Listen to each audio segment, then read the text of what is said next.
1. In my opinion, the nursing shortage could be resolved with having more hired. I know a few women who have chosen this profession and of course have to take classes to let their employer identify that they are competent to know what they do. As I understand, there are several ways to obtain a degree to be a certified nurse, i.e. trade school, nursing school, and college. I think it is harder to obtain this certification through college, and college tuition for this chosen field is very costly. Each one of these schools is appropriate to receive this certification. It would be better to know that your nurse has knowledge and internship of what they are doing. Even though it takes 2 years to receive a degree, college is the best way to become a nurse. The fact that it takes 2 or more years to get your degree as a nurse would of course result in a massive shortage of nurses.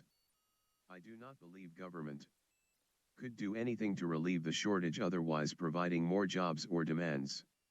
In short, hospital care has barely changed in the last 20 years, so it would be hard to create something that would cause demand and provide more jobs. 2. I believe that teaching is a profession in which the teachers themselves should be paid just a little bit or a lot more for what they do. It seems funny in a way that school and college teachers love what they do, but elementary, junior high, and high school teachers generally hate their jobs.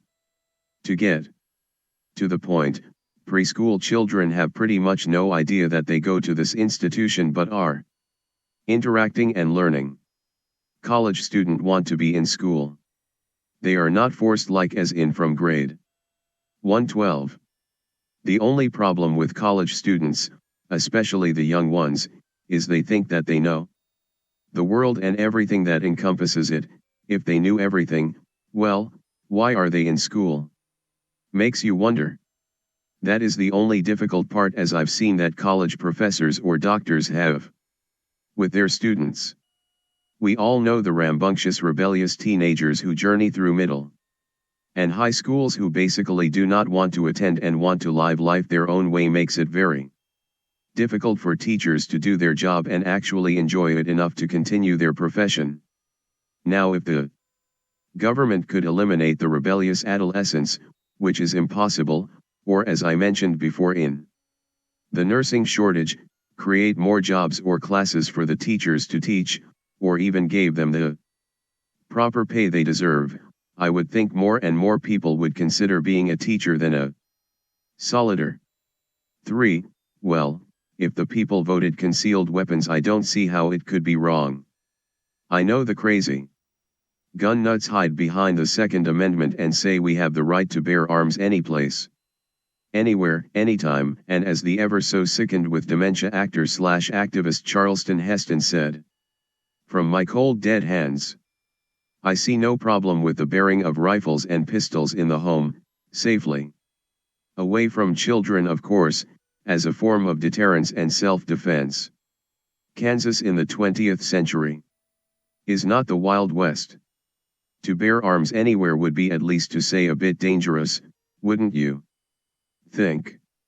Next, you would hear on the news a man who was awarded a concealed gun permit shot another man because of a drunken dispute at a country stampede. To say that the legalization is a tad ridiculous would not be an understatement. The only issue is that the people had voted to carry concealed weapons, so to say if it is wrong or not would be difficult, but to ask if the people had made a wise choice into voted this to be legalized, well, in my opinion, they did. 4. Affirmative action, in my opinion, was a threat to the white man. That even if not able to do the job, a person of another ethnicity would get it just because they were of different descent. I believe it was a joke. It was a way to make the public believe that the government was not a racist society. I do not think we ever needed affirmative action. I am of mixed ethnicity, but I always put down that I am Caucasian. Other people such as African Americans, Mexicans, and Asians have all got the same jobs I have been able to get because they could prove to be able to do the job and do it right. That's what it should have always been based on. 5. I think young people have been disillusioned about our government since the propaganda came. From the beginning of the Vietnam War. The veterans, or most, would say that the government lied to us, setting us in a proxy war that was actually a war fought with Russia since they armed the Viet Cong. Which all of it is fact. Most youth have no idea of the concept of government. Many believe, such as me, did as a teenager and even now at the tender age of 25, that the political system is designed for the 1% population, the elite. When we have a choice to vote, we can choose the idiot on the left or the bozo on the right. The alienation is very evident, I believe, although they try their hardest to pound into our heads that every vote counts and it is important to vote because it is our right to. Many argue that it is unique because we can do this. Iranian people voted in their president/Ayatollah for a second term. Who wants to shoot nuclear bombs at us? I know I'm getting off track and subject, it's just the government doesn't care about the young. You hear numerous times school funding being cut, or you see organizations trying to raise money to keep art and science in schools, the most interesting and appealing programs for the youth. Just as they do to our senior citizens, well, they get too old, stick 'em in a nursing home. So I guess what I'm trying to say is that the government alienates young and old because their focus is on either the middle class or the extremely rich. 6. No doubt the 2008 was an important election. To me it was not as important as the 2004, but we just did not have the right candidates. President Obama attracted younger voters the same way that George W. Bush attracted old voters, with speech and delivery. The Democrats knew they had an ace in the hole after the 2004 election because of the protests against the Republicans from the young. 7. The Republican Party has always been a very, in my opinion, has been a mostly white racist party. They will try anything to get any kind of minority to join the cause, which has come as no surprise. There are a lot of myths about Republican presidents, namely Ronald Reagan, who is known to have created crack cocaine in order to eliminate the black problem. George H.W. Bush was known to have many black people imprisoned over a limited supply of marijuana, which, to say the least, is the most harmless drug on the face of this planet. George W. Bush, when governor of Texas, actually had minority drug dealers but on death row and executed. To say the least, with word of mouth, this has not helped the Republican Party to win over any minority.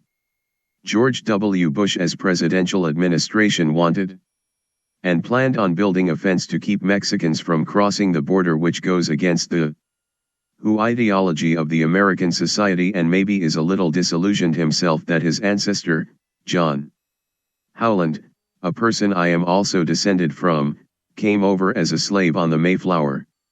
Republicans do have black supporters and congressmen, but very few. This is because, I think, they are wealthy. 8. The Vote or Die campaign was more successful than the Rock the Vote. John Kerry couldn't rock anything, let alone inspire an ice cube to melt in the sun. George W., being a country boy, probably couldn't tell the difference between Mozart and Marilyn Manson.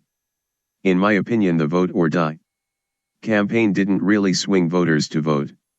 I think it would have scared most of the population, and that, living in a democracy, or so we are told, we have the right to choose to vote or n.